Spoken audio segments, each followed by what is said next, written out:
ক্ষুব্ধ বিশালগড় মহকুমা শাসকের খাদ্য দপ্তরের অধীনে থাকা খাদ্য গোদামের শ্রমিকরা। তাদের অভিযোগ, তাদেরকে দিয়ে বিনা পারিশ্রমিকে কৃষকদের কাছ থেকে কেনা ধান গাড়িতে লোডিং করানো হচ্ছে। এ নিয়ে প্রকাশ্যে ক্ষোভ উগরে দেন শ্রমিকরা। তারা জানান, এমনিতেই খাদ্য গোদামে কাজ করলেই তারা হাজিরা পান, ধানের লোডিং এও কোনো হাজিরা নেই। গতকাল থেকে শুরু হয়েছে বিশ্রামগঞ্জ আদিবাসী কলোনি এলাকার গোডাউনে কৃষকদের কাছ থেকে ধান কেনার প্রক্রিয়া। গতকাল বাইরের শ্রমিকরা এই কাজে নিয়োগ করা হয়েছিল।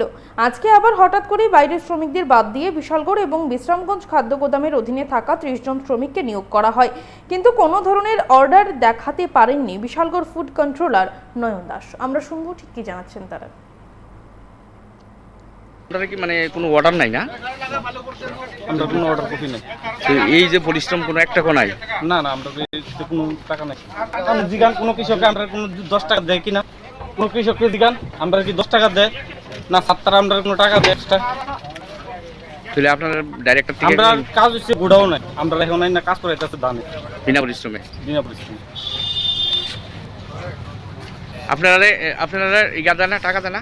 এটার ধানের এক্সট্রা কোনো টাকা দেয় না। এক্সট্রা কোনো টাকা দেন না? এক্সট্রা কোনো টাকা দেয় না। আজকে অর্ডার কপিও তো দেখাইতে পারে না তারা।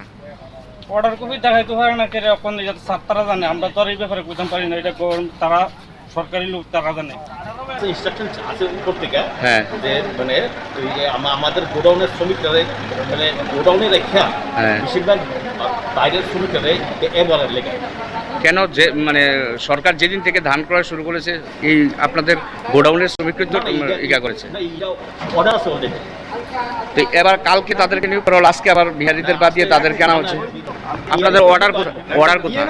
বিহারি শ্রমিক আছে না না, আপনাদের অর্ডারটা কোথায়? তাদের জন্য তো অর্ডার ইস্যু করা হয়।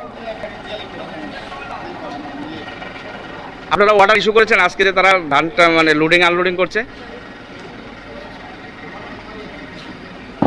স্যার, অর্ডার ইস্যু করেছেন তাদের নামে, আপনি কথা বলছেন না কেন? স্যার কথা বলুন। আরে আপনি লুকিয়ে যাচ্ছেন কেন?